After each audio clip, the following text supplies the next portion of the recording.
Live here.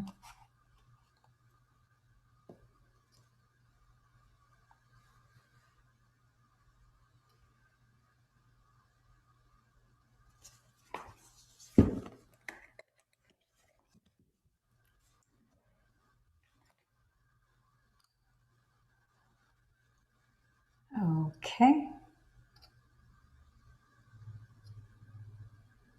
So looks like we're live. All righty. Well, thank you for joining us back today. It is a day that ends in Y. Imagine that. All right. Well, thank you for joining us here at Love and Money Secrets TV. I'm your host, Dame Lillian Walker, and we are on chapter 1 and then going into chapter 2. So let's jump back in where we left off yesterday in chapter 1. And this is page 16 of your book, Breaking the Habit of Being Yourself. Okay? So, another way to look at how we humans and the quantum field are interconnected is through the concept of quantum entanglement or quantum non-local connection. This is really key, so pay close attention. This is scientific evidence that we are entangled non-locally, which means that it doesn't matter where your geographical location is. You are entangled with other energies, with other people. So that's why distance healing, remote healing is possible, because in quantum, we are all connected. Essentially, once two particles, you can basically say two people because we are a collection of particles. So once two people or two particles can be initially linked in some way, they will always be bonded together beyond space and time. I'm going to pause right now. So for those of you who don't know this, anytime you come into an interaction with another human being, let's say yesterday you were at the supermarket and you started talking to a person in the line, or you introduced yourself to someone at the supermarket, you are now entangled with that person. Their energy and your energy is connected. Some greater, some smaller. It all depends on whatever your resonant frequency is in your body and their resonant frequency. If you're both vibrating at the same high level, you'll be more connected. If there's more disparity, then the connection will be lesser. Okay? So, as a result, anything that is done to one will be done to the other, even though they are spatially separated from one another. This means that since we two are made up of particles, we are all implicitly connected beyond space and time. And what we do unto others, we do unto ourselves, period. Okay, I'm going to pause right here again because I think this is something where, oftentimes we have certain languages, certain words that have either religious or cultural nuances attached to them. And then we have a prejudice. We have a filter or a paradigm that we overlay on it, and we either increase its value or decrease the value because of that. So I'm prefacing saying that because this is connected to what some people call karma, Newton's third law of physics, which is, for every action, there's an equal and opposite reaction. So the bottom line is, because we have this entanglement at different degrees, there's, you've heard of 50 shades of gray, and it's basically 50 shades. It's actually not 50. It's an infinite light spectrum of shades of light from dark to light. And so you're entangled with people at different levels. And so what happens is that whatever you do, you're doing it to yourself multiple folds. So if you're hating somebody, that energy of hate that you're spewing out is coming back to you multiple fold. If you're spewing out love, that energy of love is coming back to you multiple fold. And so, that's what some people call karma. Whether you do something good, it comes back to you. Whether you do bad, something comes back to you. Again, Newton's third law. For every action, there's an equal and opposite reaction. It's the law of cause and effect. And Descartes being one of the old fathers of physics, and Newton, Sir Isaac Newton, who tried to quantify and organize the universe into a certain pattern and a certain order so that we could predict outcomes. Okay, So this means that since we too are made up of particles, we are all implicitly connected beyond space and time. What we do unto others, we do unto ourselves. So think about the implications of this. If you can wrap your mind around the concept, then you'd have to agree that the you that exists in a probable future is already connected to the you in this now, in a dimension beyond space and time, time and space. So stay tuned. By the end of this book, that idea just might seem normal to you. I'm going to pause right here.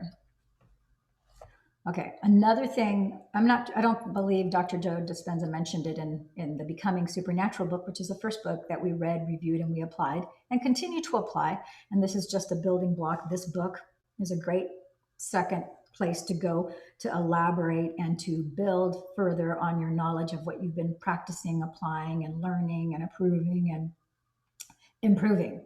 So one of the things that he doesn't, I don't recall him ever mentioning it, but from all of my scientific and medical studies, starting back from a couple decades ago, at least a few decades ago, when I went to USC, and in my studies of pre-med biological sciences, of course, I had to take genetics, physics, and all sorts of different classes. But one of the things that we learned about energy, and it was really evident in my genetics class, we studied this. And since then, there's a lot of other quantum physics to support this. That's actually, this is something that you can measure. And just stay with me here, because there's a reason that I'm taking you down this particular path, and I'm bringing your focus and your attention to this, because this is going to help you coalesce this inside your mind and in your intellect, so that your soul already knows this. And whatever is being said here, pay close attention to anything that resonates with you, okay? So, for example, I'm in this room right now. Even though I leave this room physically, because I literally walk out the door, make no mistakes, I have an energetic, like, thumbprint. The energy of me, my electromagnetic frequency, even though I leave the room, the electromagnetic frequency, my toroidal field, EMF field, still stays here, even though I leave the room. Wherever, everywhere, Brian Buffini, a really dear friend of mine, Brian Buffini, his mother, cute little Irish lady, always says, everywhere you go, there you are. Which is so true. Everywhere you go, there you are. And what she's alluding to is that wherever you go, you take yourself with you. So nothing's going to change until you change. So as I sit here, I leave this room and my electromagnetic frequency is still here. So I want you to think about the implications of this, because obviously I'm not just in this room. You know, I go downstairs, I go out to my car, I go to stores, I go to places. So everywhere I go, the electromagnetic field that has the frequency and has the soul print, if you will, of me, that identifies me as a unique human being, remains after I leave that space. And then over time, the longer it goes that I'm not there, then that energy dissipates. That's why sometimes you will walk into a room. I haven't had this happen too often, but every once in a blue moon, you'll walk into a space, you'll walk into a room, and it has a bad feeling. There's bad juju there, as they say, just to use a colloquialism. You'll have bad juju, bad vibes. Just there's like a bad energy that doesn't feel good there. True story. I'm going to share with you a friend of mine. His name is Joe. He owned the Exit Realty in in Nashville, Tennessee. And this was at the peak of the foreclosure market. There were tons of short sales. There were many homes that were abandoned by people. There were homes that were foreclosed, and then they were foreclosed, and then they were empty and vacant for months and months and months. And some of these houses were taken over by squatters. Some of them, drug addicts would find them, and they would use the houses for who knows, whatever their drug activity was and illegal activity. And in this particular house, and he happens to be a spiritually sensitive individual.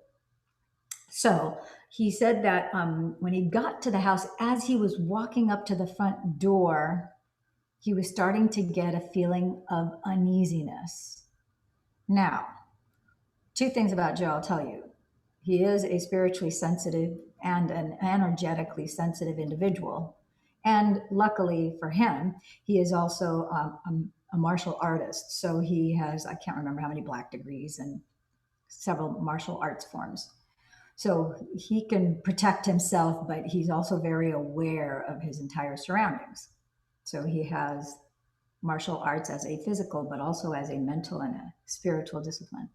So he went to, as he felt that uneasiness, as he came into walking up to the front door to take the key out of the lockbox and let himself in, he's paying now more close attention because he had that feeling of unease. So as he walked into the house, opened the door, he doesn't know what he's going to find when he's going to go in there. He walks in, and then without seeing anything to alarm him, the place was vacant. It was open, airy, and bright, but it was vacant. And then he, as I recall, he said that he had like, the hairs on the back of his neck just kind of stood up. And then he looked to the right and it said red rum. Oh, as soon as he saw that, he left. Okay, red rum backwards. It's the word murder spelled backwards. So he knew something was wrong and he was out of there. No reason to kind of sit around there and tinker with anything. Who knows if there's somebody in another room there? It's not worth, risking your life to sell a home. I don't remember if it was that he was going to list it for a bank or what the situation was, but he was out of there. That's not the first time in my career as someone having done real estate for a couple decades, both the mortgage banking as well as my international real estate brokerage. I can tell you tons of different stories where we had similar things. And because people paid attention to their intuition, they saved themselves from a very bad situation, oftentimes seeing things that maybe they wish they hadn't seen. So my point to you being that obviously the people who were there prior, who did whatever it is that they did, their energetic imprint was still there when he showed up, which is why he felt the unease as he walked up to the stairs, which is why he had the hairs stand up on the back of his neck as he entered that living room. So this is a caution, pay attention, be aware, do not ignore those feelings, those caution, those red flag signals that are there to protect you. Do not say, oh, that's just, that's a silly notion, a silly thought coming through my head. No, that is there to protect you, to keep you safe. So do not ignore that. Let's say if you're watching this and you're an Uber driver, I don't care if you're a male, if you're a female, if you're 4'10" or if you're 7'6", doesn't matter. If you go to pick or let's say it doesn't even get to the point where you're going to pick up somebody and you're an Uber driver and you see on your app or however that works and you get a bad feeling about the person, you can deny it there. Let's say you think everything is fine, you accept the drive, the order, and when the person goes to walk up, you get a bad feeling, you can say no. Having a bad feeling is a perfectly legitimate reason and a good response, a good reason not to take that trip. You don't know if you saved yourself, and why find out? Why not save yourself the grief, the crisis, the anguish, whatever, or who knows if it's going to be something worse. So pay attention to those signals. There's a reason. Those feelings are there as a guidance positioning system for you, a guidance protection system.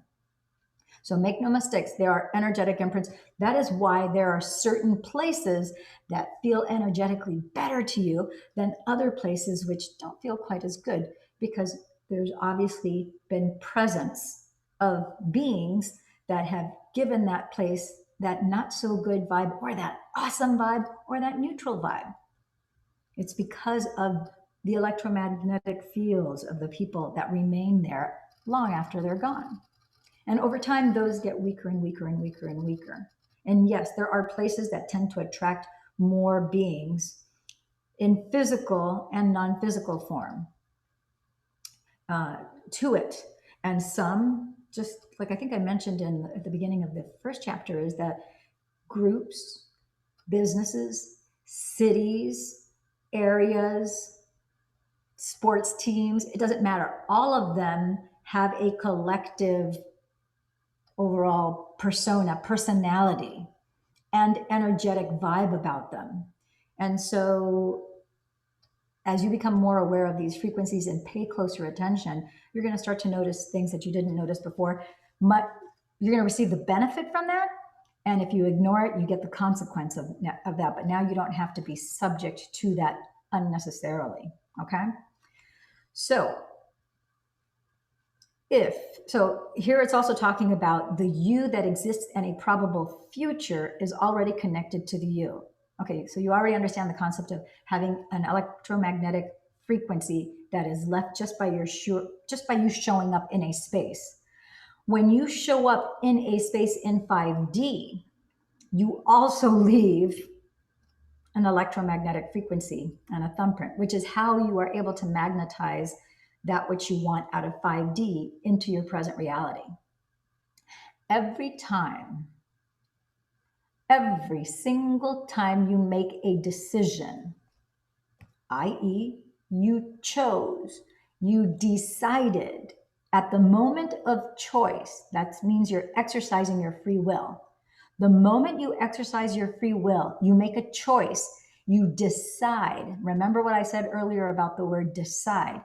De is of, sidre. Sidre in Latin, the original root word C-I-D-R-E means to cut. When you cut, there is an incredible amount of energy that comes from the cosmos, from the environment around you, and it's released into you in support of the choice that you're making. So you are making a choice at that time, you're releasing energy. So now you're going in a different direction than you were just a moment before. So you chose to watch this video. There's a version of you that still exists in quantum that chose not to watch this video. That version of you still exists. That version of you, it's life as usual, nothing else. That version of you is, in my opinion, less intelligent because you're not learning anything new, because you are now exposing yourself to this information. And as Candell, the researcher, scientist, actually showed in his studies, when you learn new information, when you're reading, learning, becoming exposed to new information, new ways of thinking, instead of using the left-hand side of your brain, which is firing and wiring 1,300 neural circuitry in your brain, now, because it's something new that you're not familiar with, you double the speed and double the number of neural circuitry, of neurological pathways in the brain that are used. So instead of 1,300, you're now firing and wiring 2,600. That's double. You're actually increasing your IQ. You're increasing the electromagnetic frequencies in your brain, the amount of electricity that are actually emitted from your brain.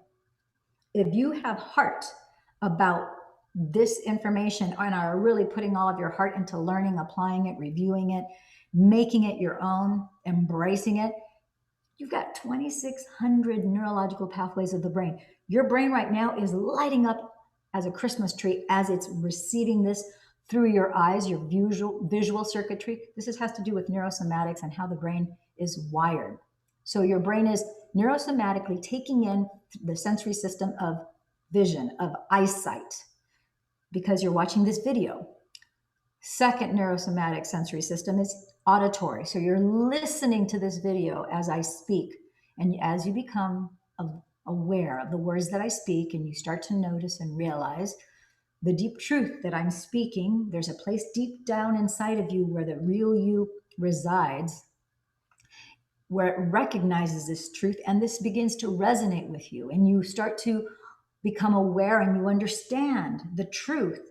It's like you knew this all along, and it's like almost like it was a vague dream, and now you're starting to remember And what does remember mean? Remember means that the member of your body is re-engaging in your body. That's what it means to remember. And to understand means that you stand under this, which you are now, it's at the forefront of your mind. It was in the back recesses of your mind, and now it's being pushed forward to your frontal lobe, so that now you can start to make sense of it, not only logically. My intention is to come from a heart space, sharing with you the intellectual, scientific knowledge, and also my own experiences, so that there is the integration of heart and brain, so that you have heart and brain coherence. And this is what this information is all about, is learning how to have heart and brain coherence, so that you can start to heal yourself and manifest all that your heart's desires. Okay? So we're talking about, you'd have to agree that the you that exists in a probable, it's a probable future that is already connected to the you in this now. And that's what you choose, that future, that thing that it is that you want, and you can bring it into your now. So it's in a dimension beyond time and space. Stay tuned. By the end of this book, that idea just might seem normal to you. Okay? How is that going to happen? By reading this book, by studying this information, watching this video, maybe not just once, maybe watching it 2-3 times, so that you can become so familiar with it that instead of only 10 or 15% of the material being retained in your memory, perhaps because you continue to expose yourself to it, maybe you'll play this video in the morning as you're getting ready, and you're just listening to it as you're getting ready. Maybe during the middle of the day, you'll take a little break and say, oh, I'm just going to watch 15 minutes of this video because I watched it through the first time. The second time I listened to it as I was getting ready the last couple mornings. And now I'm going to listen to it on break for 15 minutes in 15-minute increments. That's how you start to assimilate the information. So without effort, yeah, make no mistakes, you can learn this information effortlessly without efforting. By rote, by repetition, you start to assimilate this information. Make no mistakes. By now you should know that there is a reason why you are watching this, because you instinctively have a place inside you that wants to learn and absorb this and harness your power, how to stand in your power and be the creator of your universe. Okay. So the next heading here says, weird science, can we affect the past? Ooh. Okay, so since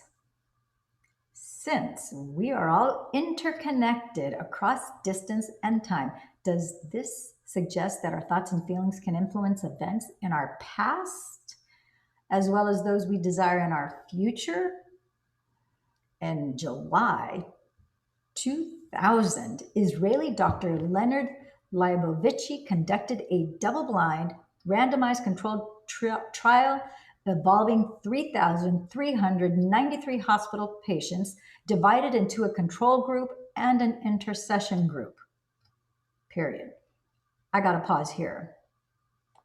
I want you to see this number. Do you see how it says 3,393? Friends and gems, that is not a coincidence. The redundancy of all those threes, even 9 is 3 sets of threes. There's 6 threes here. So you have the number 3, which has, if you know anything about Fibonacci sequencing in science, if you know anything about Nikola Tesla, he talked about how the whole universe is organized. You know, there's the power of the 369. Obviously, this doctor, Leonard Leibovitch, understood what Nikola Tesla, who was able to harness free electricity, free energy from the air, he understood how the universe was organized in 369. So in his study, he applied one of the principles of the universe, which is applying the principle of 369, doing things in threes and associating what you're doing. Like he has 3, 3, 9. 9 has 3 threes, and then 3. So it's 333, 333. There's energy that are connected to numbers. I'm trying to point these things out to you because when I first started this work years ago, I wasn't aware. I know I had a proclivity and an attraction to certain numbers. I later noticed about certain numbers being so prevalent in my life.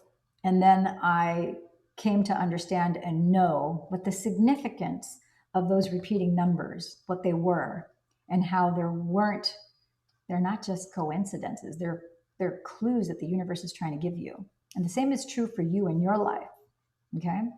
So he had 3,393 hospital patients divided into a control group and an intercession group. He set out to see whether prayer, meditation, they're labels that basically mean the same thing, could have an effect on their condition.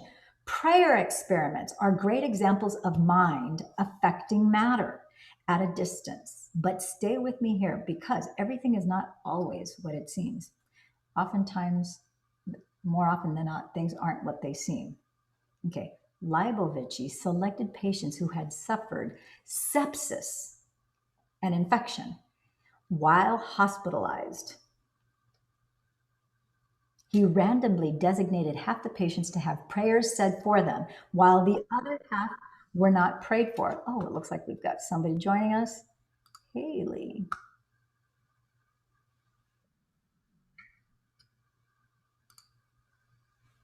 Okay, so thank you for joining us, Haley, on the Zoom call.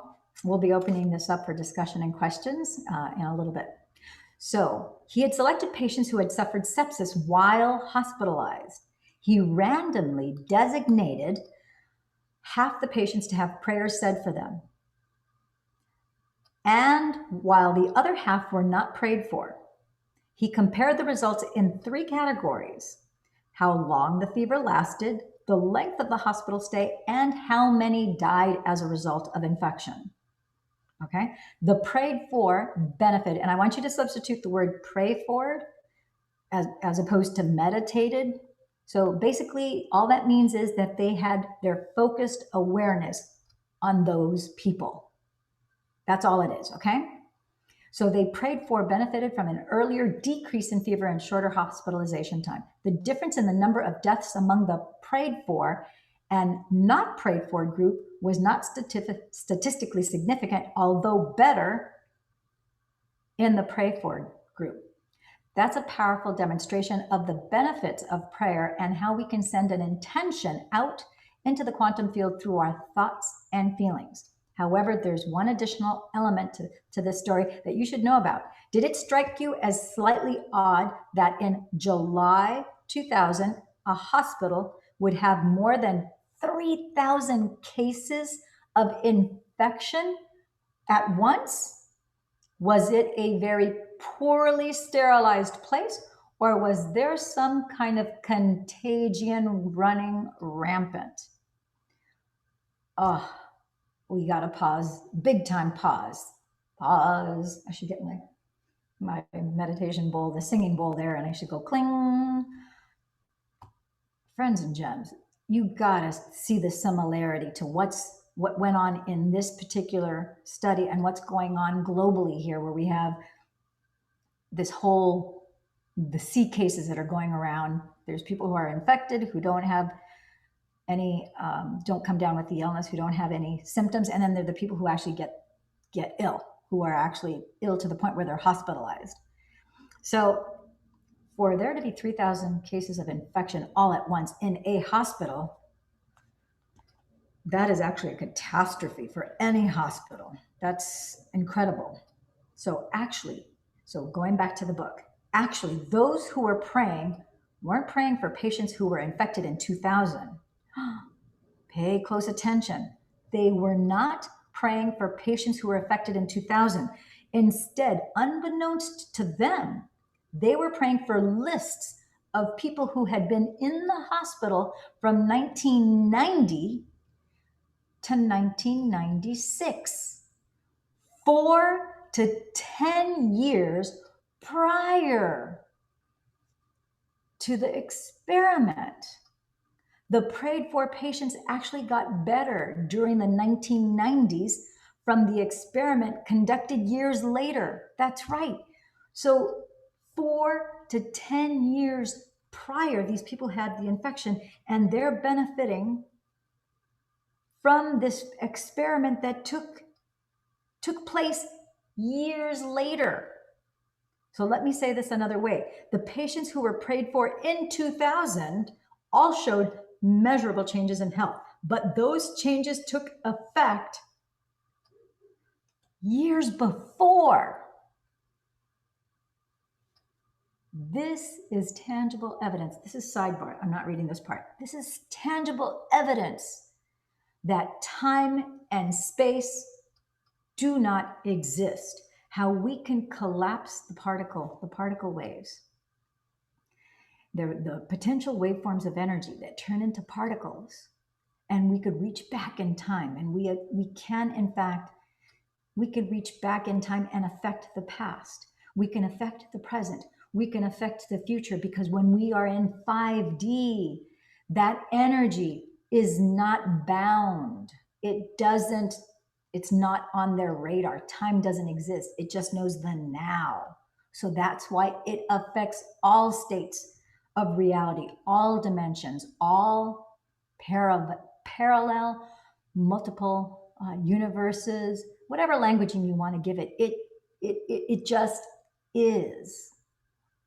Any major religion will acknowledge that the presence of God, the presence of the I Am, that universal, infinite source of intelligence, is not bound by time. It always is, always has been, is, and will be. So it's basically the same definition of energy. This is, I know it's mind-bending, mind-boggling, mind-blowing. Moving on.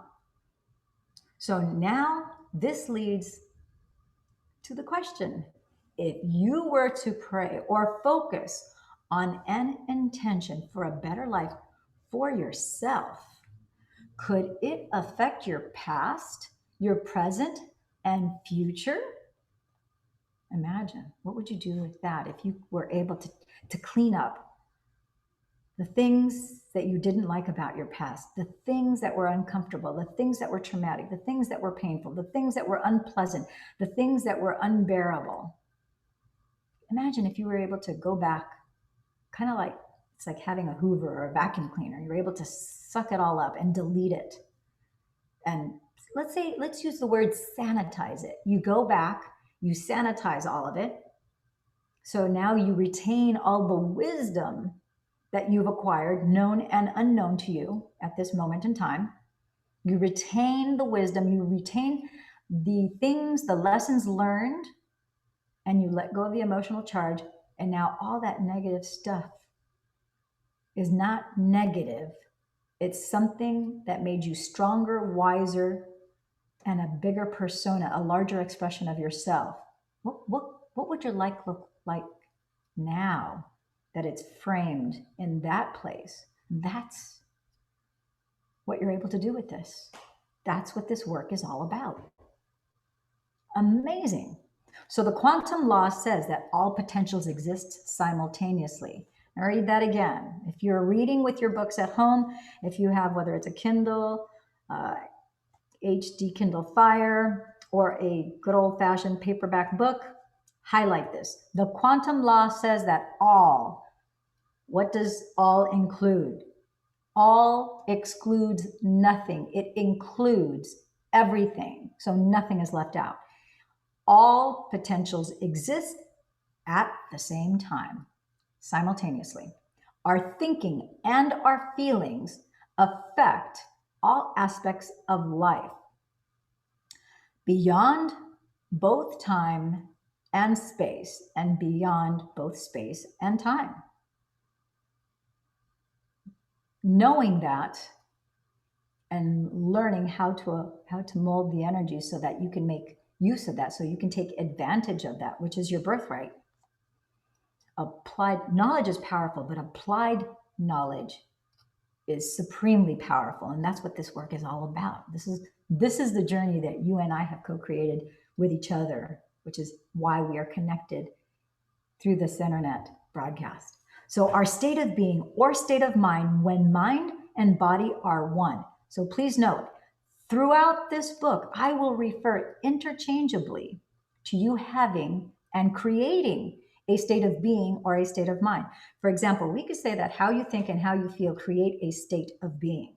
I want you to understand that when I use the terms state of being and state of mind, your physical body is a part of that state. So in fact, as you will see it later on, many people exist in a state in which the body has become the mind when they are ruled almost exclusively by the body and how it feels. So when I talk about the observer having an effect, it is not just the brain that is at work influencing matter, but the actual body itself. It is your state of being when mind and body are one, as an observer, which has effects on the external world. So make no mistakes.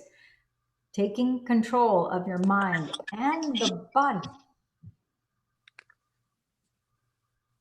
I don't know how we have, let's see. So having control of your mind and this physical body, your awareness, your conscious awareness now is the master of your mind, the organ of the brain, which is separate from your mind. Don't make the mistake of thinking that your mind and your brain are the same thing, because you're not. Your organ is the interpreter of the vibrations of your body or your consciousness.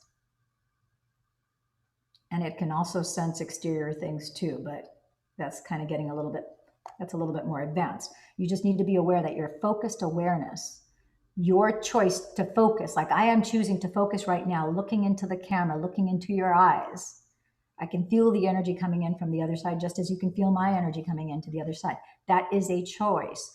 My focus, my awareness, I'm choosing to focus on that particular thing, to read this book. I'm commanding my brain to focus. Who's commanding my brain? My free will, my consciousness, my awareness. As soon as I'm aware of something, then I can focus it like a laser beam. So I'm telling my brain, I'm going to focus here. Okay? And because you have the ability to do that, we all have free will. That's our God-given birthright. We can also choose to use the brain to control this body.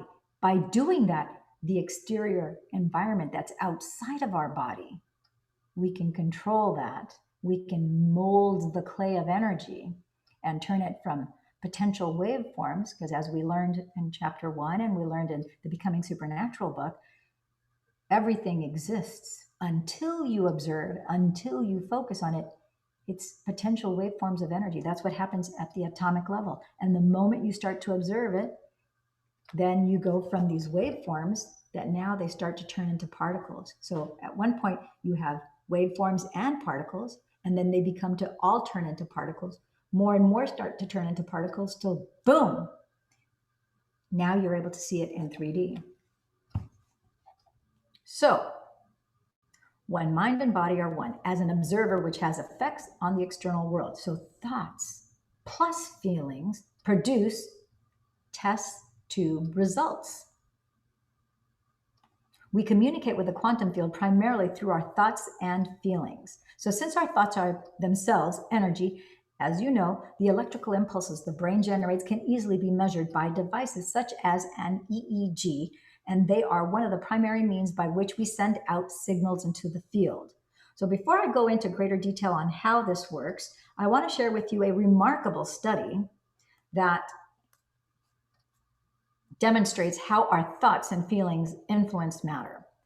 Cellular biologist Glenn Rain conceived of a series of experiments to test healers' ability to affect biological systems.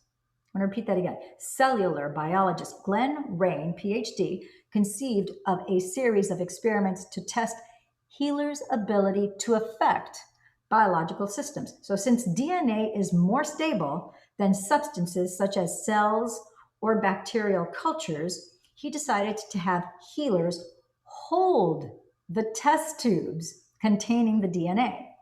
This study took place at the HeartMath Research Center in California. The folks there have conducted extraordinary research into the physiology of emotions and heart and brain interactions, and much more. So essentially, they and others have documented a specific link between our emotional states and our heart rhythms. So when we have negative emotions such as anger and fear, our heart rhythms become erratic and disorganized. I'm going to pause right here. That's basically a dissonance within our heart. So in contrast, positive emotions, love and joy, for instance, produce highly ordered coherent patterns that HeartMath researchers refer to as heart coherence. In Dr. Rain's experiment, he first studied a group of 10 individuals who are well practiced in using techniques that the HeartMath teaches to build heart-focused coherence. They applied the techniques to produce strong, elevated feelings such as love and appreciation. Then, for 2 minutes, they held the vials containing DNA samples suspended in deionized water. When those samples were analyzed, no statistical significant changes had occurred. Okay, we need to pause here for just a quick second because I heard the camera, for whatever reason, stopped. So give me a second.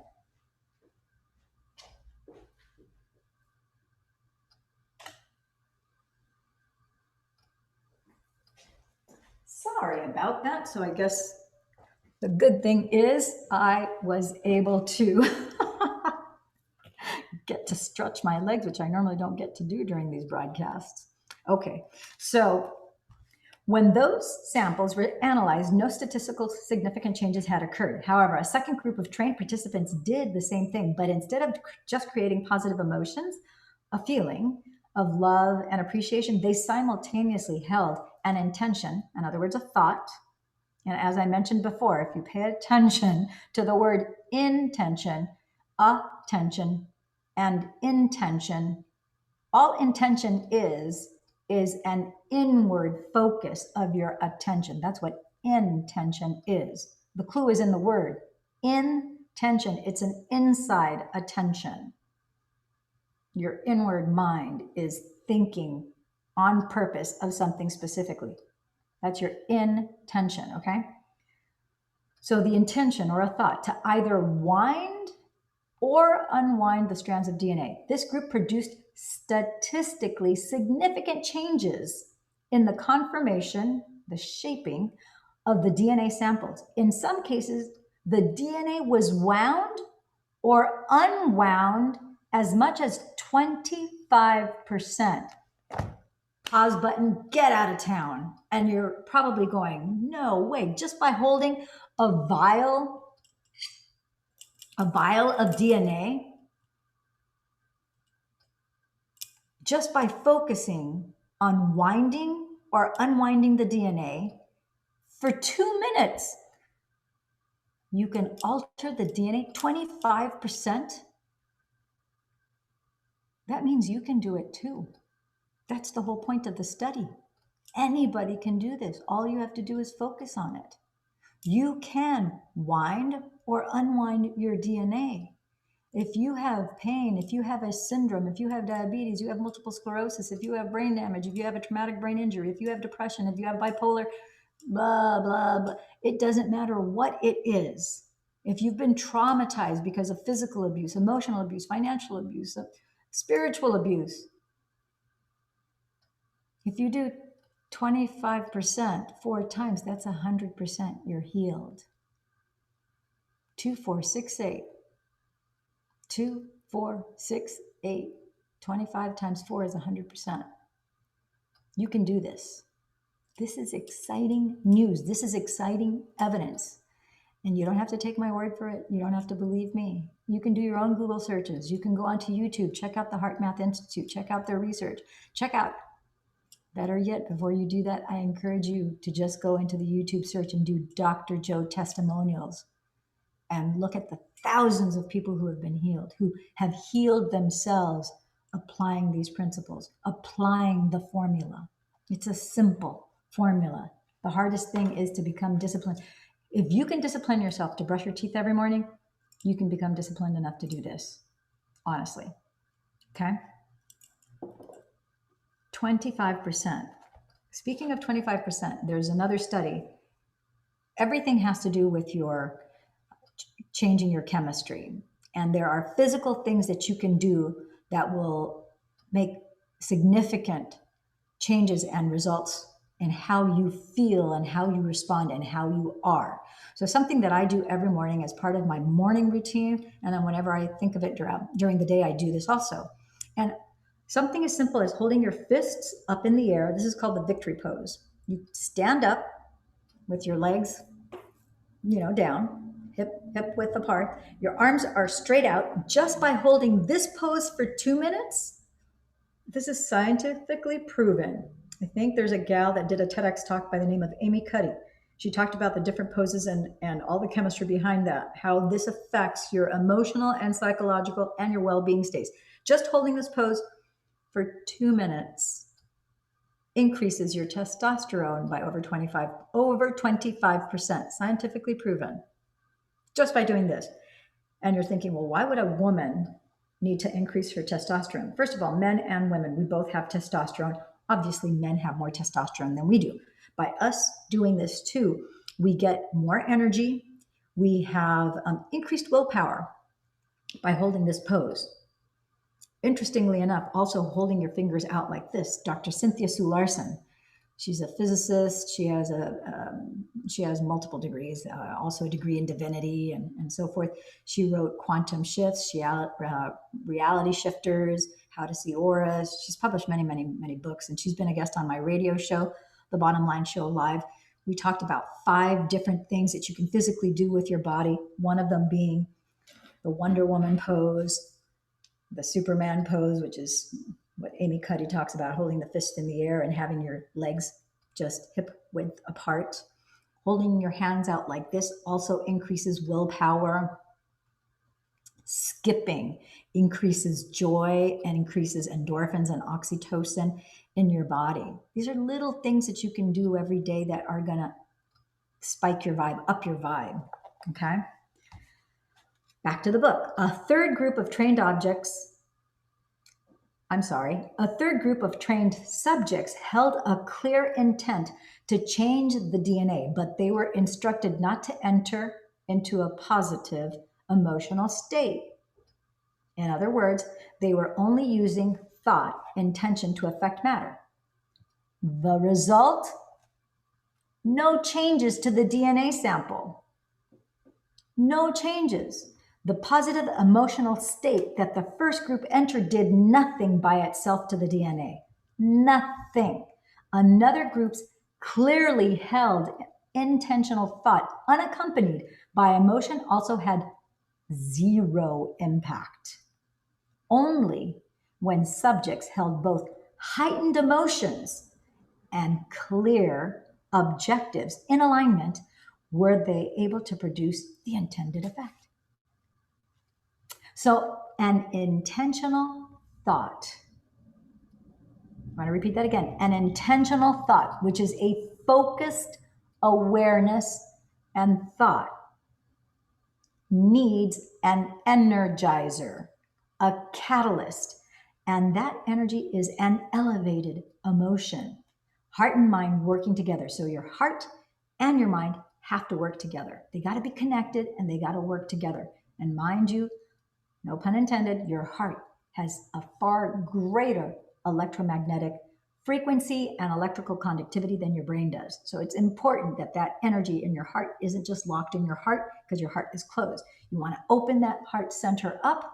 That energy needs to be opened up, and then that elevated emotion of unconditional love then will push up to your heart, to your 5th energy center, to your throat center, and then to your pineal gland, and it'll affect also your pituitary gland. And when you connect your heart and your brain together, game over. That's when you start to manifest, and you start to manifest a lot faster everything. So feelings and thoughts unified into a state of being. If a state of being can wind and unwind strands of DNA in 2 minutes, 2 minutes, what does this say about our ability to create reality? What the HeartMath experiment demonstrates is that the quantum field doesn't respond simply to our wishes, our emotional requests. It doesn't just respond to our aims or our thoughts. It only responds when those two are aligned or coherent. If you have a book, highlight that. Page 20.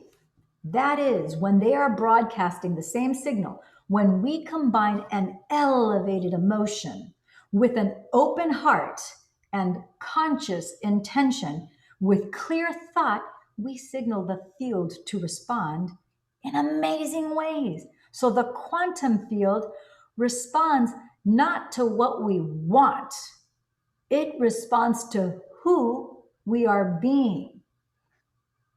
Pause button before we go into the next section.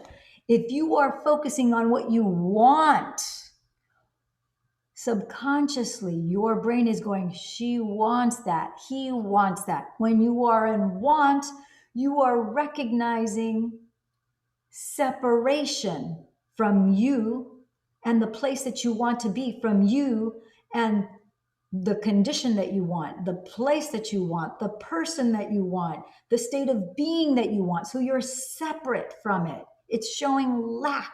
It's highlighting something that you do not have.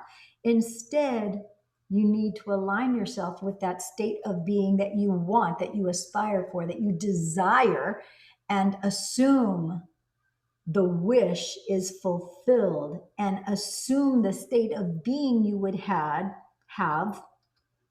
if you were in that place of experiencing abundance, prosperity, that new job, that healing, that state of health, that state of more energy, that state of, instead of being depressed, that state of having a joie de vivre, a zest for life, a joy for life, a joyful expectation of every new moment, every new day.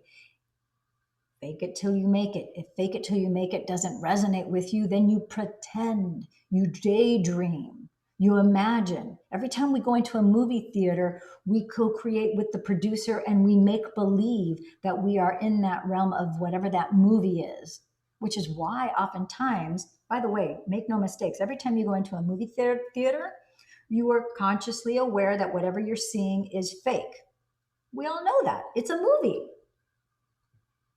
However, how many of us have vicarious experiences? It's as if we're experiencing whatever the protagonist of the movie is experiencing when we go into a movie theater. We hear a shot, a bang, or explosion, and we jump in our chair.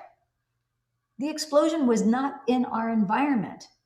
It wasn't real, but we suspended our disbelief. We left it at the door. We agreed to be entertained for the next 2 hours, 120 minutes, 190 minutes. Most films are 120 minutes or longer. You chose to leave your disbelief. There are things that they do in the movies and in film that we know that are not physically possible, but yet it's credible because it's a movie. But our bodies experience laughter, joy. How many times have you been emotionally provoked to tears? Tears of sorrow, of grief. Maybe a character dies in the movie and you cry and grieve with the character. Oh, it was so sad. Oh my gosh, it broke my heart. Make no mistakes, your body is physically feeling that and you're crying real tears. Maybe tears of joy, maybe tears of sadness. You're the producer, you're the director of your life. You are the screenwriter. You're choosing, okay, I want to make this amount of money. I want to earn $1 million, $10 million, $100 million. I want to be a billionaire. I want to own my own island in the Caribbean. I want to sail around the world for a year or for a year and a half. I want to travel all over the world. I want to go to 100 of the 198 countries that are on the planet. whatever it is that you're trying to manifest. You just add this formula. You have that clear, focused intention. You have the elevated emotion of joy, of just, oh, it's so awesome. It feels so juicy and good. And it's like, oh my gosh, I'm so excited. I put the order in and it's like, I feel as if it's here now. And it's like, and then you finish and then you let it go. You don't know when it's going to happen, but you know it will happen. And then you keep on juicing that because it feels so good to play with that. And then you imagine what you would be saying to your best friend. Oh my gosh, can you believe it? I'm like, I'm here, it's like, who would have ever thought, 36 months ago that I would be here, that I paid $3 million cash for this island in the middle of nowhere. And it's so gorgeous. And I'm able to have my friends come over and, we can play on this island together and just rest and relax. And I can come and go as I please. And I have more money than I could ever spend. And there's a lot more where this came from. Or I am no longer impeded from walking easily. Let's say if you're struggling with some sort of health condition, you are no longer from being able to walk to the bathroom, walk to the kitchen, make your own meals, from great pain that you needed others to do everything for you. Now you are in fact feeling the urge to get up and go and to take walks, something that you haven't done for 20 years.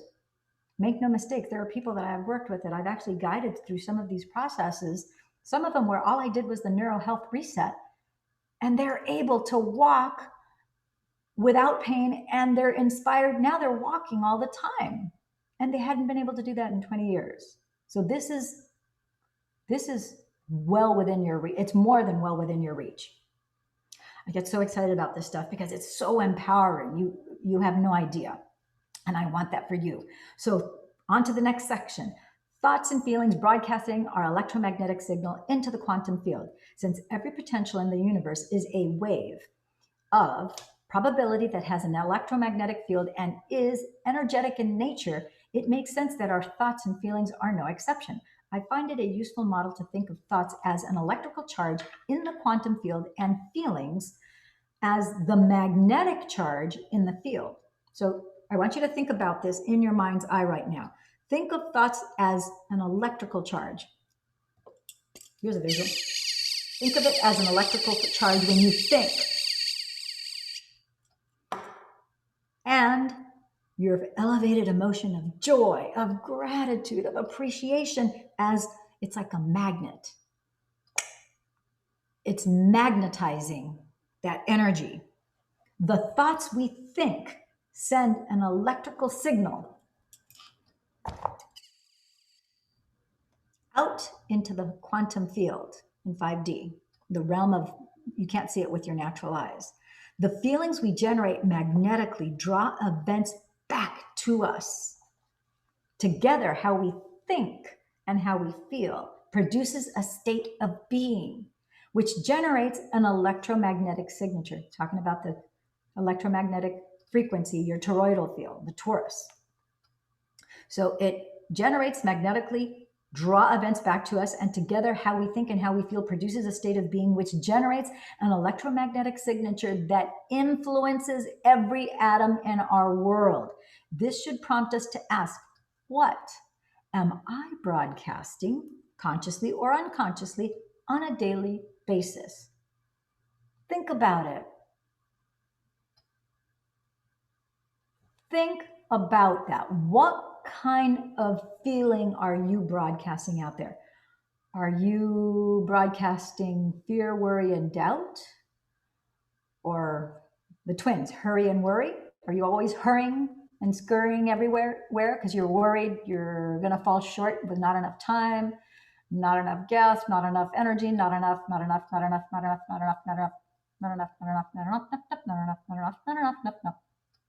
Do you have the not enough disease? Hurry and worry? The twins of fear? These are the twin children of fear. The father and mother of fear, or the father and mother of worry and hurry or fear. Make no mistakes, because you're feeling that you're short, you're falling short, there's not enough. Love knows that nothing is impossible. Love is infinite. That's not a good feeling state to think about yourself. You're not being loving towards yourself if you're hurrying and worrying. Your loving self knows that there's, not only is there more than enough time, because time doesn't exist, But things can quantum happen for you in miraculous, unexplainable ways, where things that you didn't even put time and effort to manifest before you. What could you do with that? This is the gold platter with the diamonds that are being given to you, the keys that we're trying to hand to you. I hope that you accept these keys and go, yes, I want the keys to the kingdom. It's all inside you already. Now I just have to tweak just a few little things. They're not major, huge things that you need to do. Yeah, getting rid of diabetes, getting rid of multiple sclerosis, getting rid of any kind of arthritis, getting rid of asthma, getting rid of cancer, getting rid of tumors, getting rid of whatever those things are. You can dissolve them and make them things of your past. And it doesn't have to be this extraordinary effort. It doesn't. That's the good news. So all potential experiences exist as electromagnetic signatures in the quantum field. So there are an infinite number of potential electromagnetic signatures for genius. Yes, you can bring out the genius in you. You have a genie inside you, which only has your unique traits. That's one of my wishes, is for you to find the genius within you and bring that out. So genius, you can bring out your genius, your wealth, your freedom, your health, that already exists as a frequency pattern of energy. It's already inside of you. If you could create a new electromagnetic field by changing your state of being, which matches that potential in the quantum field of information. Is it possible that your body would be drawn to that event, or that event would find you? I'm going to answer here, sidebar. Yeah, it is going to find you. And sometimes it'll surprise you how fast it finds you. Okay, so the potential, the next page, they have a diagram. I'm not going to show you the diagram. I'm going to urge you to definitely buy the book. And I'm going to urge you to buy it. I'm not an affiliate. I don't even know if Dr. Joe, I don't think he has any affiliate marketing. Maybe he does, I don't know. But I don't make any money off of any meditations you buy from him, even though I keep on referring you to drjoedispenza.com. I don't make any money from you buying those meditations. I don't make any money from you buying the books, because I didn't write the book and he doesn't give me a commission or any kind of affiliate fee for that. I'm purely coming, I'm paying it forward. I'm coming from a place where I want you to learn this. I want you to embrace this information. I want you to apply it. I want you to benefit from it. And I want you to share this with others too. That is my intention. So for your benefit, I know what has worked for me, I know will work for you. So watch these YouTube videos, get the book in digital form, Kindle, iPad, whichever suits you best, and get the paperback. You see the Breaking the Habit of Being You? That's the book, the first book that we did. See, I have the paperback and I obviously have the digital form too. Why would you need both? Because the digital version, not only are you reading and highlighting it, you can go and find things easily, because there's a search where you can put either a word or a phrase and go to it anywhere in the book and you can find it right away.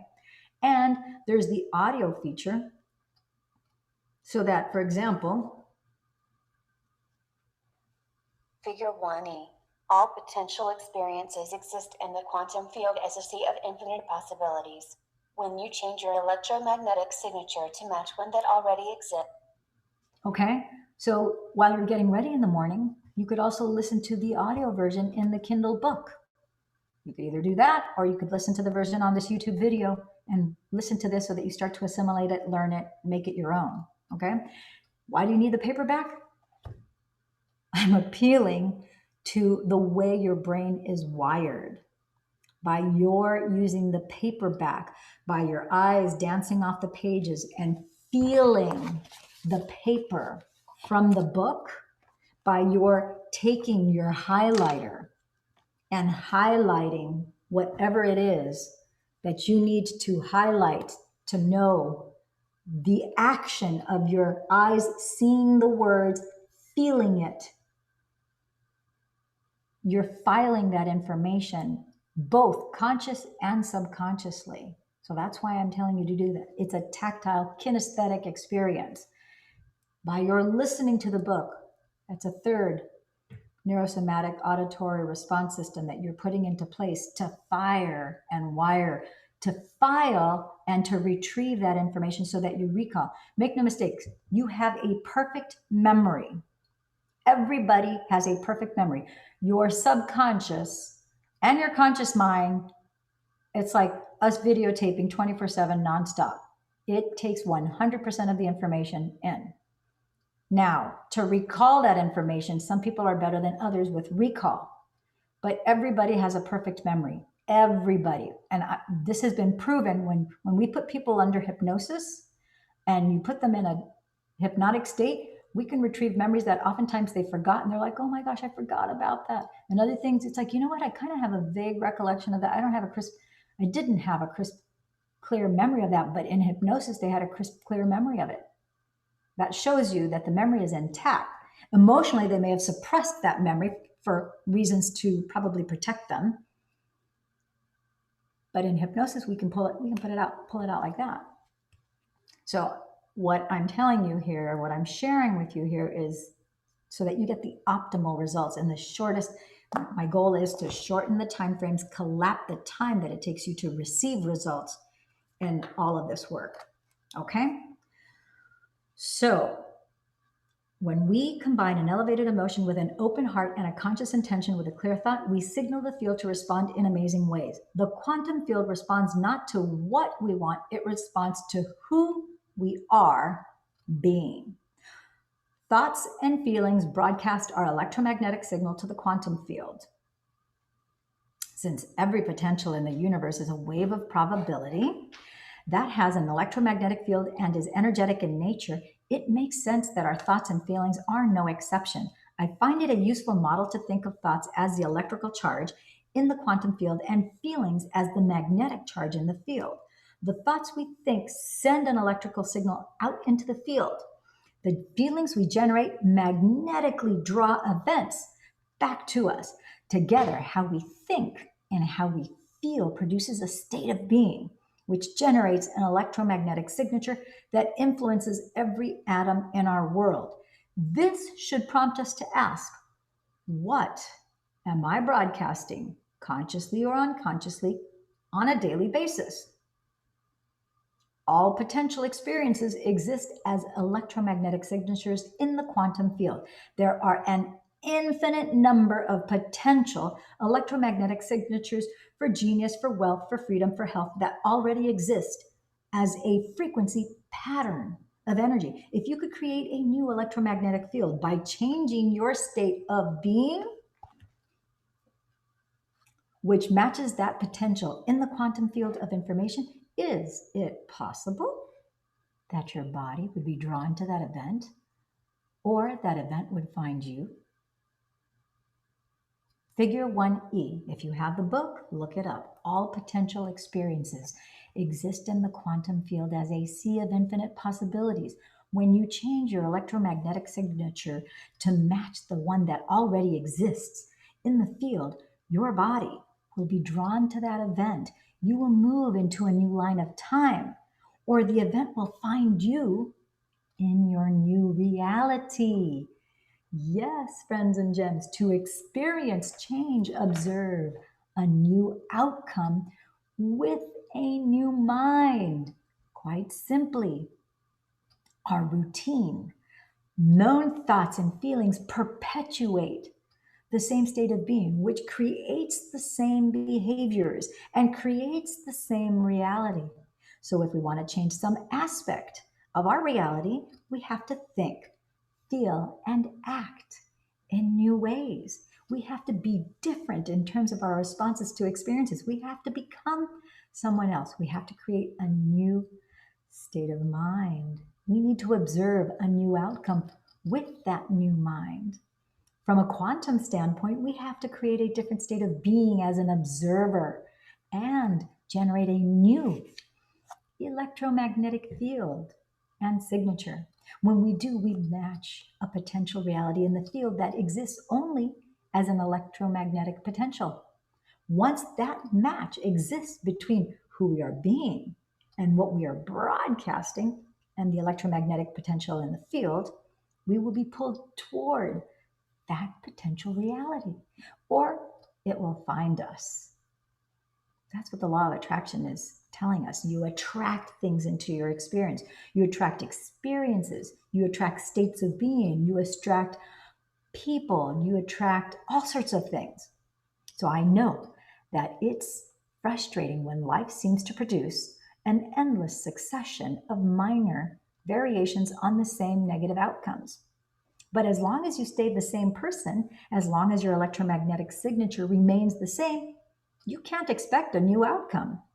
To change your life is to change your energy, to make your elemental change in your mind and your emotions. So if you want a new outcome, you will have to break the habit of being yourself and reinvent a new self. Change requires coherence. Align your thoughts and feelings. So, what do your state of being and a laser have in common?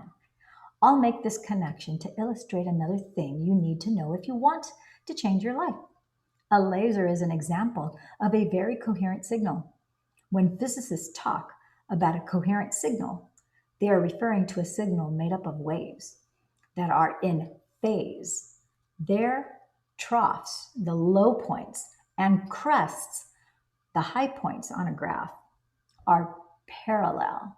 When those waves are coherent, they are much more powerful. Figure 1F. When waves are in phase and rhythmic, they are more powerful than when they are out of phase.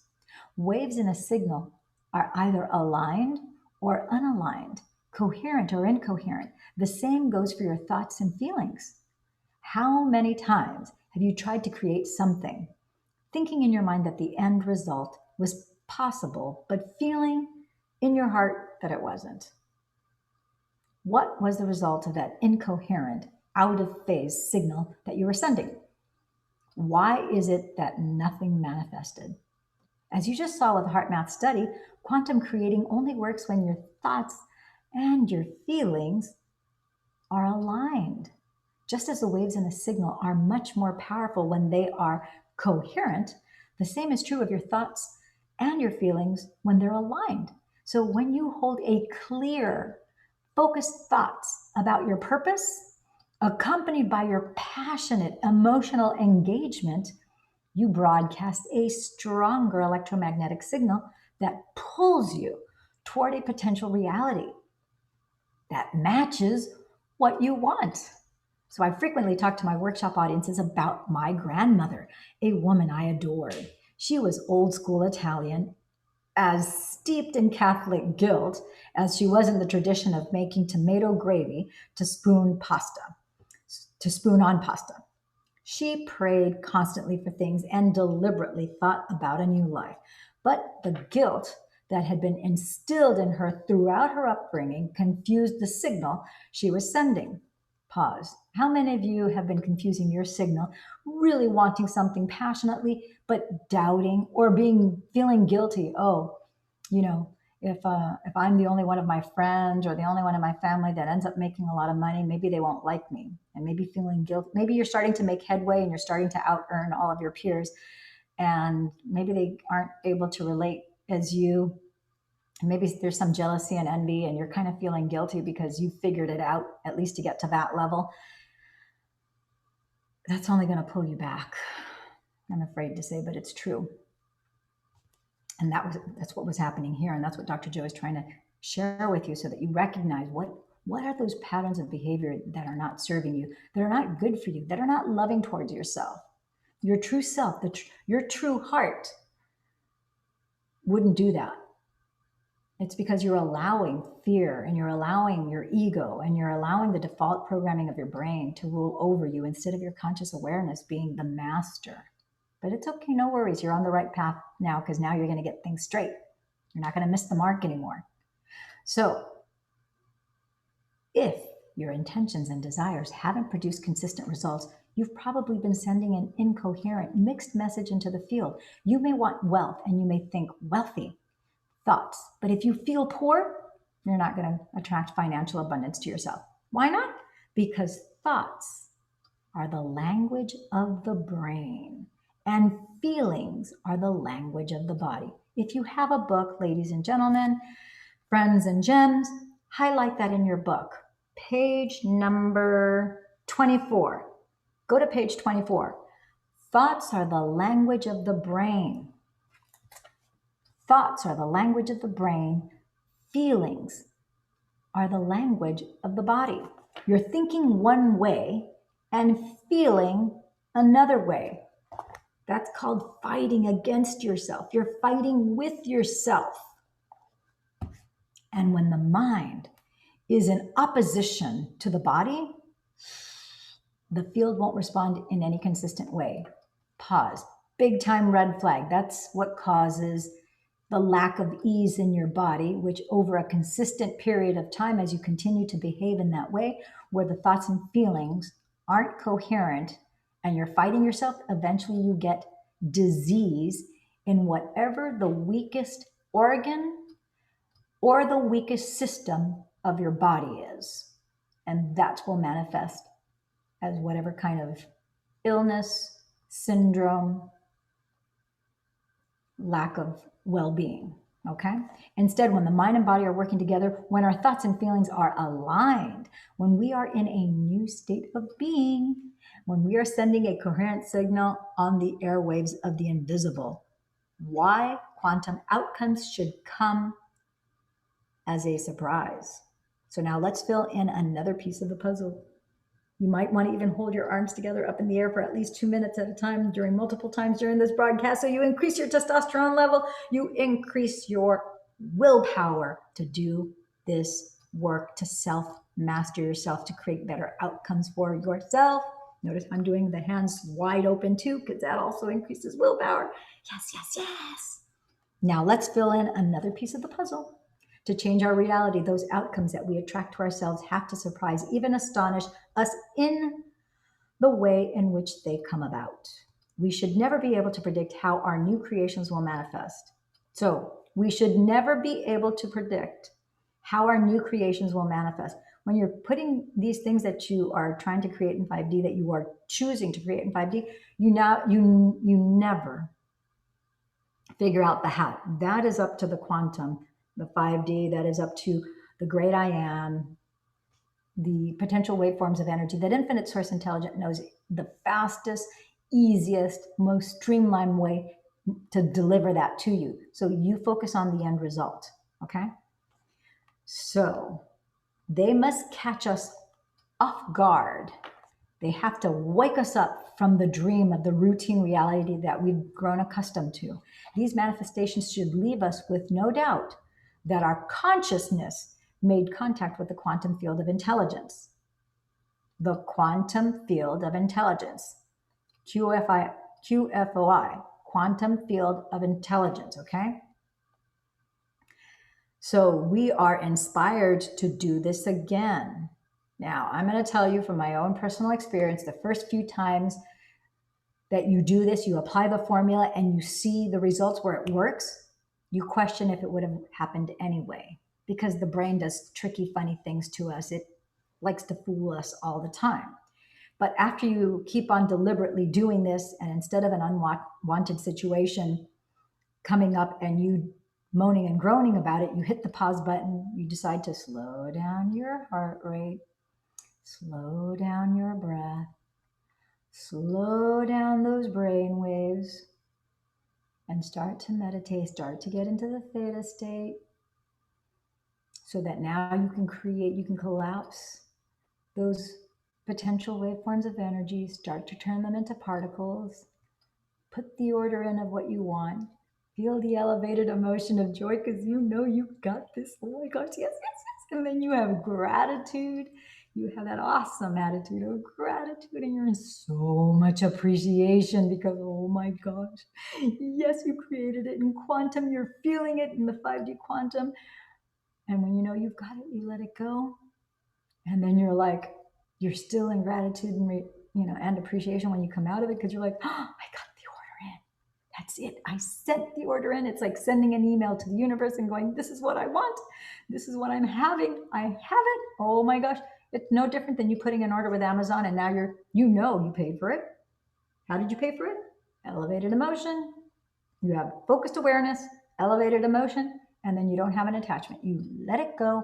And now you have the intention of eager anticipation, knowing that because you place your order on Amazon, you know that it's just a matter of time. You don't know exactly when, but you have an idea of when it's going to be delivered to you. And then you're pleasantly surprised when sometimes you order at 9 p.m. at night and the next morning it's there, shipped to your front door. Or maybe it's 3 days later, maybe it's 21 days later. It doesn't matter. The point is you ordered it. It's on its way. It's on its way. Yay, yay, yay. Time to celebrate. So you can be going, oh my gosh, I ordered this, I ordered this, I ordered this in quantum. You're starting to stack a nice little number of things that you have in your little stockpile of things that you wanted that you now know you're having. And now it's just a matter of time before it starts. The surprises, they're always pleasant surprises, start to pop into your realm of reality. And you're like, oh my gosh, will it work again? Yes, it'll work again. I know. Oh my gosh, I can use meditation for this. And I can use meditation for this. And I can use, and you're off to the races. So they have to wake us up from the dream of the routine reality that we've grown accustomed to.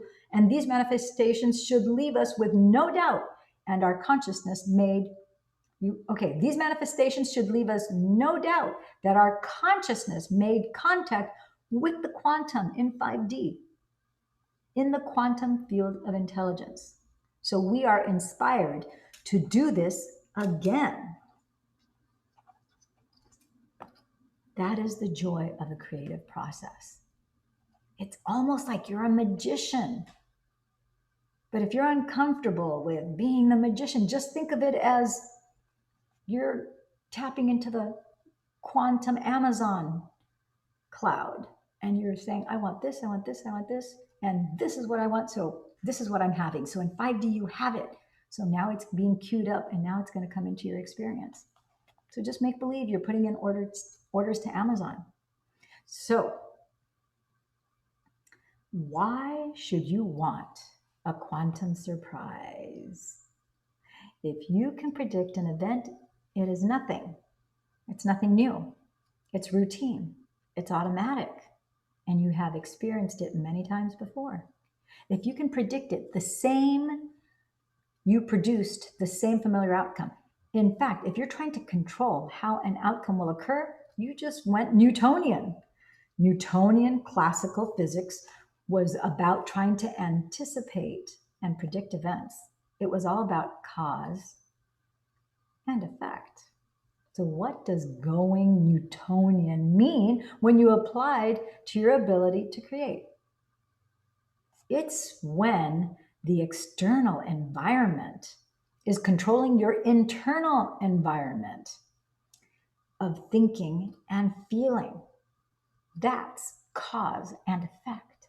Instead, change your internal environment, the way you think and feel, and then see how the external environment is altered by your efforts. Strive to create an unknown, a new future experience. Then with an unforeseen event, when it occurs in your favor, you will be pleasantly surprised. You just became a quantum creator. You just went from cause and effect to causing an effect. You're an alchemist.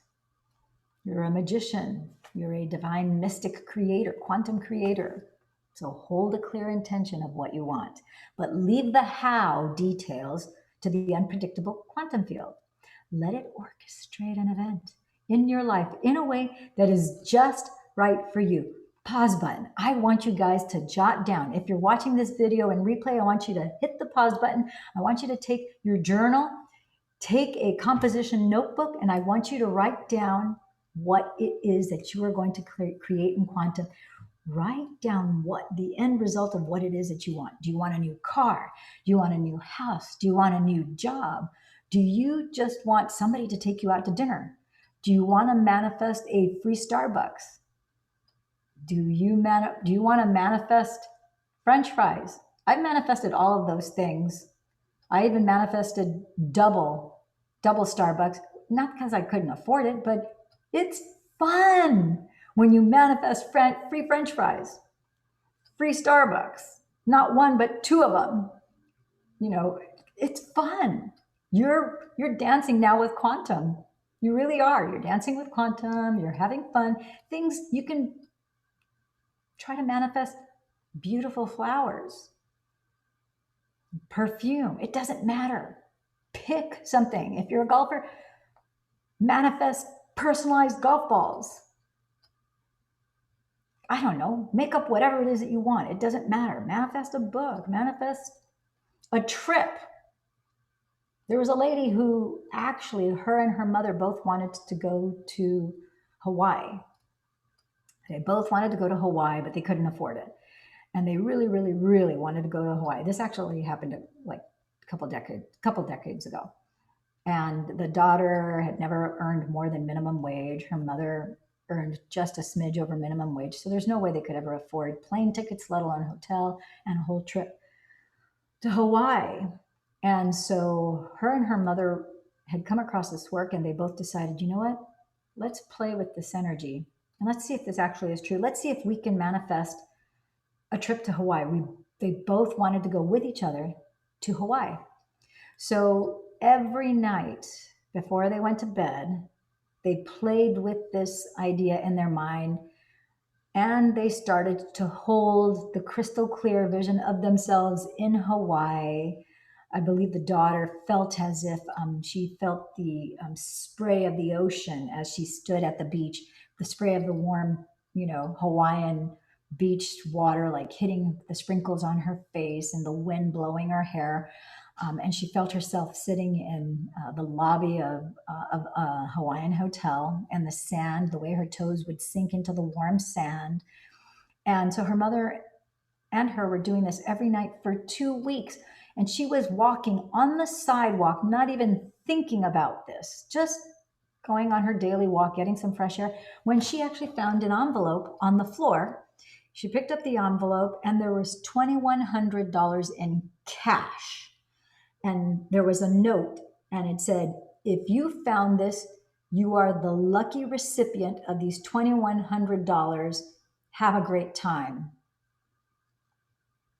So apparently some sort of eccentric, wealthy person put $21 $100 bills in this envelope and left it on the floor for some lucky soul to find. Now, because she was in an elevated emotion of eager anticipation, of joy, of appreciation, she had a clear, focused intention of what she wanted. She was the person who was inclined, and the universe aligned it so that that envelope would find her at the time that she was inspired to walk down that path. She found it instead of somebody else. So she quickly, when she read it, she ran back to her home. She showed it to her mom. They booked tickets, and long story short, they both ended up going to Hawaii. That could be you. That could be you. There's nothing too big or too small. As far as the quantum, the potential waveforms of energy, they don't recognize a button versus a castle, a $1 bill versus a $100 bill. To them, it's a piece of paper. They could care less. $1 or $1 million. The energy doesn't care. As far as you looking at your bank account online or on your phone, they're just digits. They're just digits on a screen. What do they care whether it's 1.00 or if it's 1,000,000,000.00? They're all zeros and a 1. What does quantum care? It doesn't care. To it, it's all waveforms, energy, potential energy waveforms. That's all it is. And when you're focusing on it now, it's turning into particles. So hold a clear intention of what you want, but leave the how details to the unpredictable quantum field. Let it orchestrate an event in your life in a way that is just right for you. If you're going to expect anything, expect the unexpected. I don't know about you, but I am so excited about the unexpected. surrender, trust, and let go of how a desired event will unfold. Ooh, that sounds juicy to me. This is the biggest hurdle for most to overcome because we human beings always want to control the future reality by trying to recreate how it occurred in the past reality. Make that part of your old personal reality and part of your old personality. The new you in this very moment is, I love the unexpected surprises that universe presents before me that makes me aware of. These hold unlimited and infinite number of juicy possibilities. When the doors close, oh my gosh, that door closed. Maybe you lost a job, maybe you were let go, maybe you were laid off, maybe somebody broke up with you. Oh my gosh, where's the open door? Because if this one closes, that means that there's an open door somewhere. Oh my gosh, there's an open door. Yes. That's how it works. This window closes, that window opens. Now you just have to be open. Ask the universe to show you, okay, where's the window of opportunity? Anytime you have a challenge, every time you have an obstacle, every time you have a result, the nature of it is that you always have 3 solutions or more to that challenge, that problem, that obstacle that you have to overcome. There's always 3. Remember, I told you the universe is organized in patterns of 3, 6, 9. That is part of the secrets of the universe. That's part of what Nikola Tesla talked about, how everything was 3, 6, 9, Fibonacci sequencing, etc. Aren't you excited to find out what's going to happen next in this book? Quantum creating, giving thanks before receiving an outcome. This is the coup de grace. If I had drums,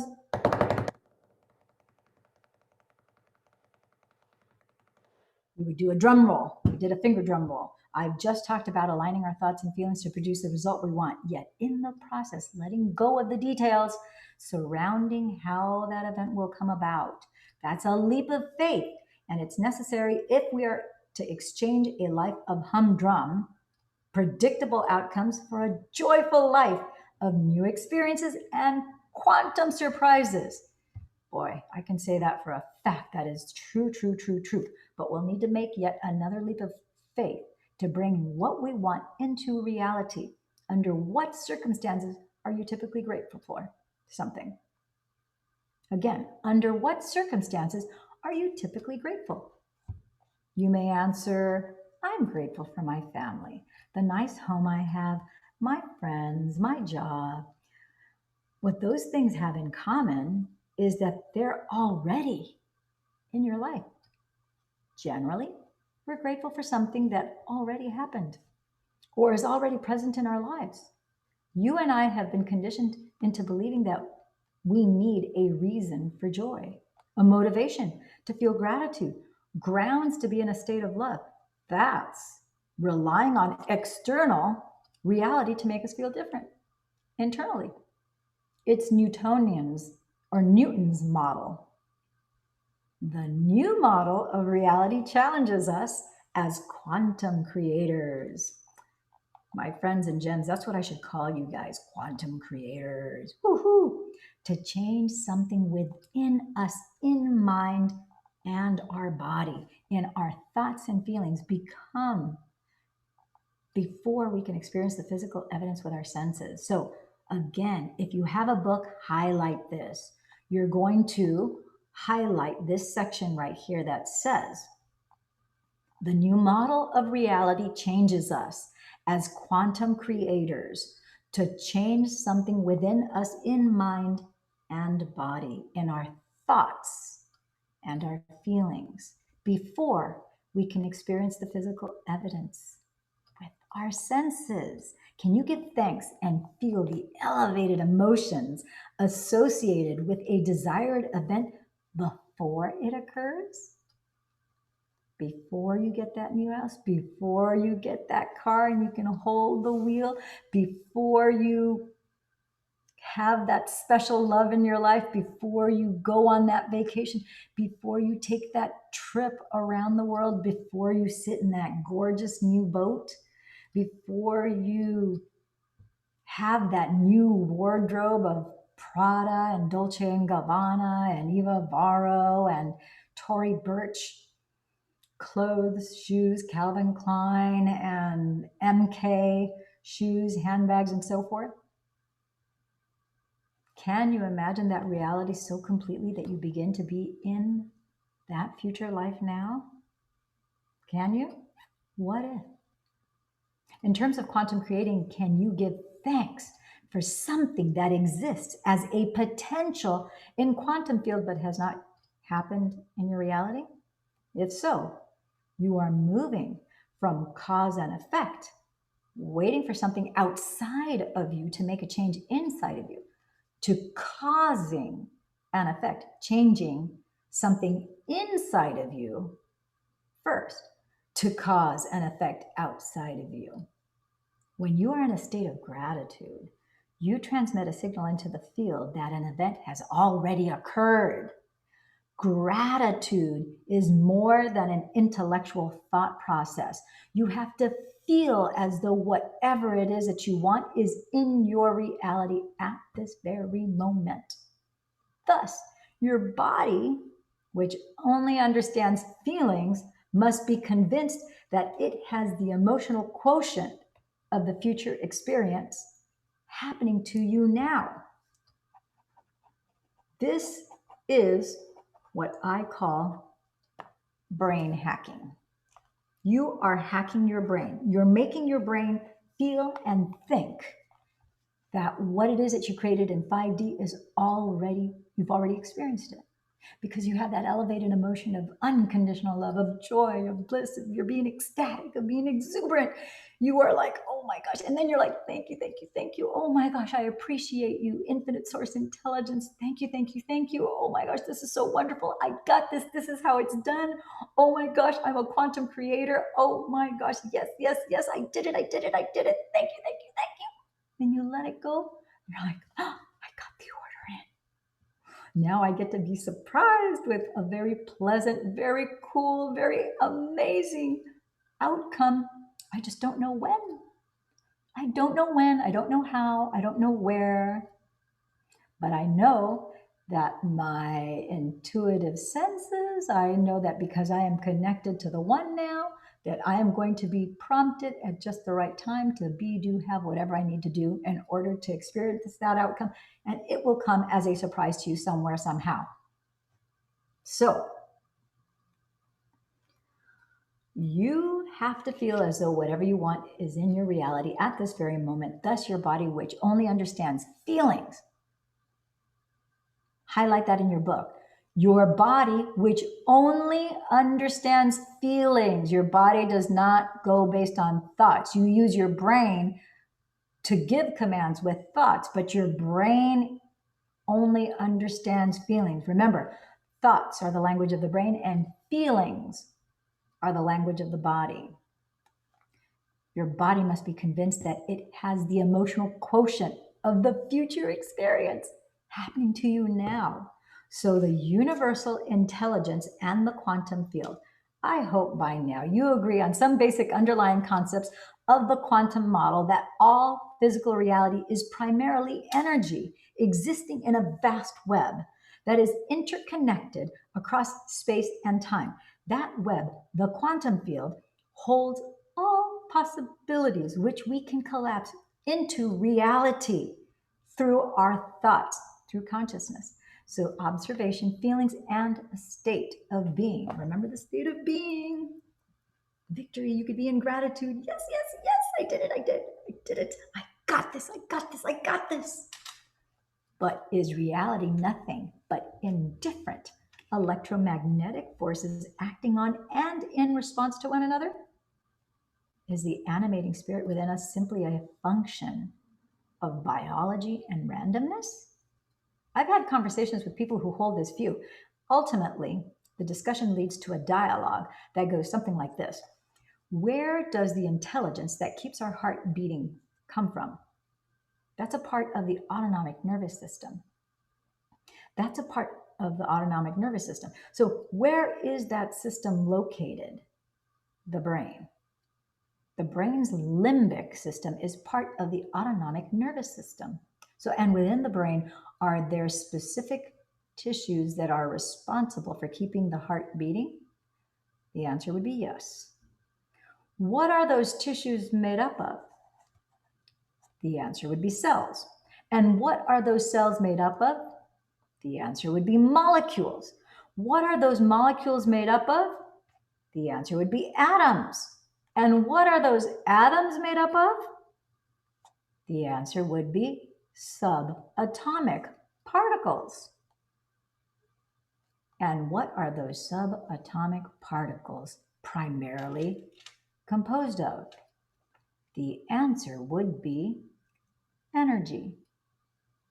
So when we arrive at the conclusion that our physical vehicle is made up of the same stuff as the rest of the universe, and these folks bump up against the notion that what animates the body is a form of energy, the same 99.99999% nothing that constitutes the physical universe, they either shrug and walk away or come to realize that there is something to this notion that a unifying principle pervades all of physical reality.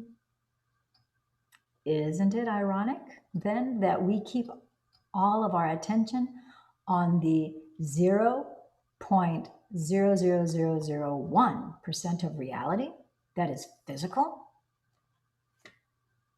Are we missing something? Quick pause here, because in light of this information, it makes me feel like I was so dumb. But really, I wasn't dumb. I was in lack of knowledge, in not knowing, not having gnosis. Gnosis in Greek means knowledge. Gnosis is the root word for the word ignorant. I was ignorant means I was not knowing. When you know better, you do better.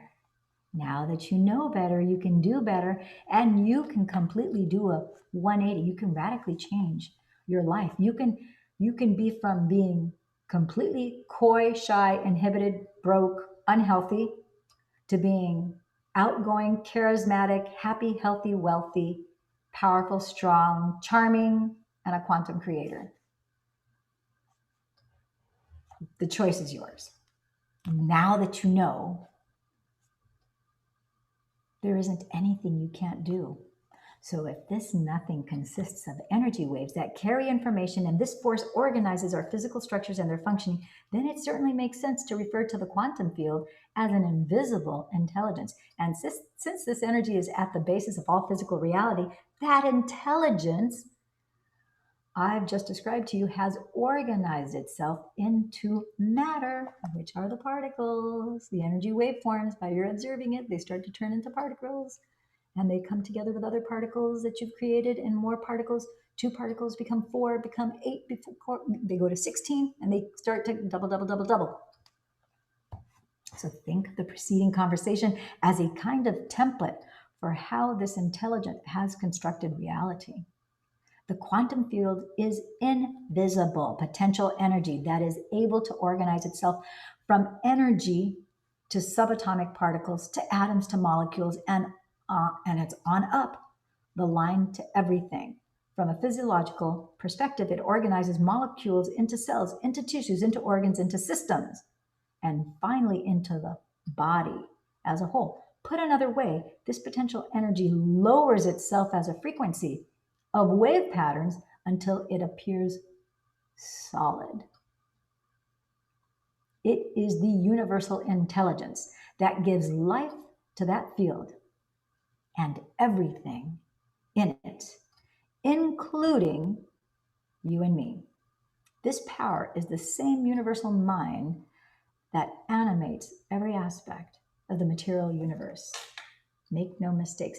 This intelligence keeps our hearts beating and our stomachs digesting food, and oversees an incalculable number of chemical reactions per second that take place in every cell. Moreover, the same consciousness prompts trees to grow fruit and causes distant galaxies to form and to collapse.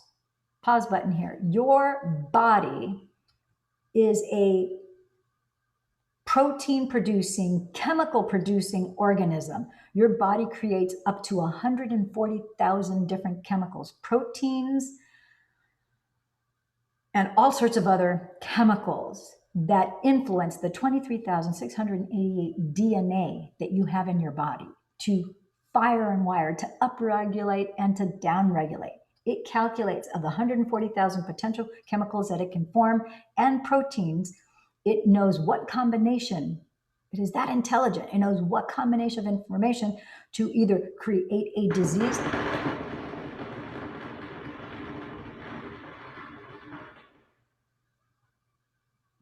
This is the universe telling you to pay attention to this information. Those are fireworks. Somebody outside put off a bunch of fireworks. And the universe is pointing out to you, pay close attention to this right now that I'm telling you, because your body is a pharmacopoeia. It is the grandmaster pharmacy of any chemical known to mankind necessary to heal and to create with the body. It knows exactly, the infinite intelligence that it is connected to knows exactly what combination you need to respond to the emotions of the body. So if your body is in joy and you're creating and focused with intention on a wanted, desirable outcome, it will create the chemistry, whatever combination of those 140,000 proteins and chemicals, to fire and wire, to signal to your autonomic nervous system in the brain, to upregulate your DNA, the 23,688 of them that you have, to fire and wire and upregulate and to express a certain health and state of well-being and what you want in 5D quantum. If you are focused with nervousness, depression, sadness, grief, worry, you have the stress response constantly going in your system, then that pharmacopoeia is going to signal to your autonomic nervous system in your brain, and it's going to downregulate or upregulate the gene of expression to whatever the weakest organ and system in your body is. So the choice is yours. Remember, the universe sent off firecrackers and fireworks to bring your attention to this point in the book for a reason. So, moreover, the same consciousness prompts trees to grow and fruit and causes distant galaxies to form and collapse. So from the subatomic form to bodies to the earth to galaxies, it creates it and it collapses them. It's that same force, that same intelligence. So because it exists in all places at all times and exerts its power within us and all around us, this intelligence is both personal and universal. So as an extension of this intelligence, we can emulate it.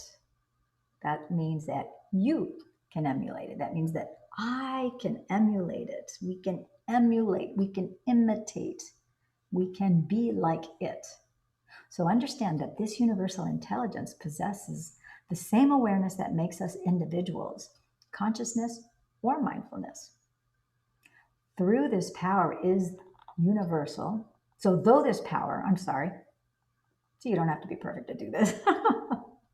So though this power is universal and objective, it does possess a consciousness and awareness of self and its own ability to move and act within the material universe. So it is also completely mindful on all levels, not just of itself, but of you and of me. Because this consciousness notices everything, it observes and pays attention to us. It is aware of our thoughts, our dreams, our behaviors, and our desires. It observes everything into physical form. How can a consciousness that has created all life, that expends the energy and will to consistently regulate every function of our bodies to keep us alive, that has expressed such a deep and abiding interest in us, be anything but pure love? We've talked about two aspects of consciousness, the objective consciousness and intelligence of the field, and the subjective consciousness that is a free-willed, self-aware individual. When we emulate the properties of this awareness, we are becoming creators. When we feel resonance with this loving intelligence, we become like it. We are it. This intelligence will orchestrate an event, an energetic response to match whatever the subjective mind puts out into quantum field.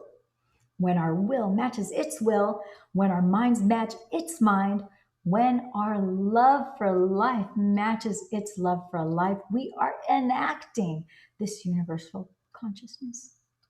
We are enacting this universal consciousness. So exciting. We become the elevated power that transcends the past, heals the present, and opens the doors to the future. We get back what we send out.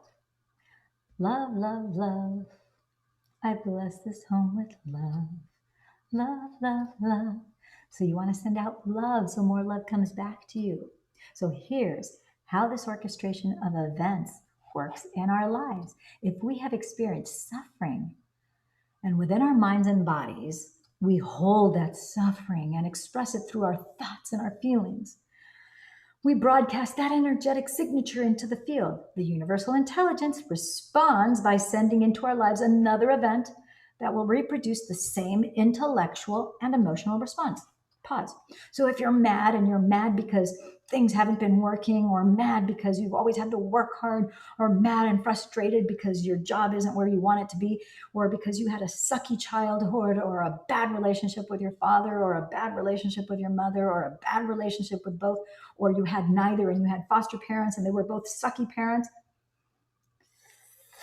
guess what? If that's what you're broadcasting out, I hate to be the bearer of bad news, but because that's what you're broadcasting, that's what you're magnetizing with that elevated emotion of anger and frustration. You're going to bring more anger. You're going to have more experiences of anger and frustration, and more people who behave in a manner that cause you a response of anger and frustration.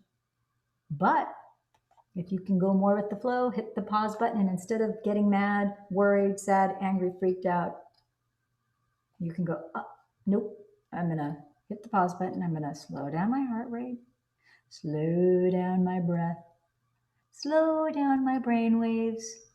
I'm going to get into theta state. I'm going to reach into the 5D quantum realm, and I am going to create a wanted experience. And I'm going to change this unwanted outcome that's in front of me right now. And I'm going to mold the clay. I'm going to mold that energy into what I want. I'm going to change it into the state that I want, and then I'm going to add the elevated emotion of love, of gratitude and appreciation, which are the ultimate state of receivership. Yes, friends and gems, make no mistakes. Dr. Joe says all the time that gratitude and appreciation are the ultimate states of receivership. The ultimate state of receivership. Gratitude and appreciation signal to your body that the event already happened. That's the biohack, the brain hacking that you're doing, because your brain's thinking, oh, she felt gratitude and appreciation, so this actually happened. Now you're magnetizing your electromagnetic field for that to be pulled in from your future into your present now. People, places, and things start to rearrange now, to harmonize and to become into coherence and to come into your experience. That's how this works. It's so exciting. It's so much fun. So our thoughts send the signal out. I am suffering. We already talked about this. And our emotions, I am suffering, drawing into our lives an event to match that emotional frequency. That is a good reason to suffer. In a very real sense, we are asking for proof of the existence of universal intelligence at all times. And it sends us feedback in our external environment at all times. So that is how powerful we are. Yes, but that's the good news, but and it's the bad news, but I choose the good news, but I did 3 on purpose on time. You probably picked up on that by now because I kept on telling you about Nicholas Tesla. 3, 6, 9. Yes, yes, yes. The question is, at this heart of this book is this: why don't we send out a signal that will produce a positive outcome for us? How can we change so that the signal we send out matches what we intend to produce in our lives? We will change when we fully commit to the belief that by choosing the thought or the signal we send out, we will produce an effect that is observable and unexpected. I'm going to hit the pause button here and I'm going to challenge you guys. And for those of you who want to chime into the YouTube comments in here, and we're going to use this as an open classroom forum where every day I will check the comments, I will respond to you. If you have specific questions, comments, or concerns about any of this material, you are free to ask me. There's no charge. We can play with this classroom. We can even set a challenge, which for the next 30 days, we are going to, after we wake up in the morning, we're going to go, yes, yes, yes. Stand in front of your bathroom mirror. Find your bathroom mirror, stand in front of it, and just go for 2 minutes. Set the timer on your cell phone, 2 minutes, and I'm going to go, yes, yes, yes. Oh yeah, I got this. I got this. I am this. I'm doing this. I got this. 2 minutes. Yes, yes, yes. Oh yeah, and jump in place. You may as well get a lymphatic benefit from this because by jumping in place, just like boxers do, you do a lymphatic flush. You circulate your lymph nodes throughout your system, and your body gets energized too from that, and you feel better. So it's like a double whammy, increasing your testosterone levels, increasing your willpower. You're going to have more energy and you're going to feel much better. So do this for 30 days in a row. And I'm going to have you do 2 more things. And I want to hear the feedback. I want you to note it in your calendar, 30 days from today, you to do every day. Oh, we got somebody else. It looks like they're joining us here. So the victory pose, the second thing you're going to do is instead of brushing your teeth with your right hand, you are going to brush your teeth with your left hand. Your brain is waking up like a Christmas tree. It's making you smarter. Hello? Who doesn't want to be smarter? Let's fire and wire 2,600 neural synapses in the brain instead of 1,300 every morning.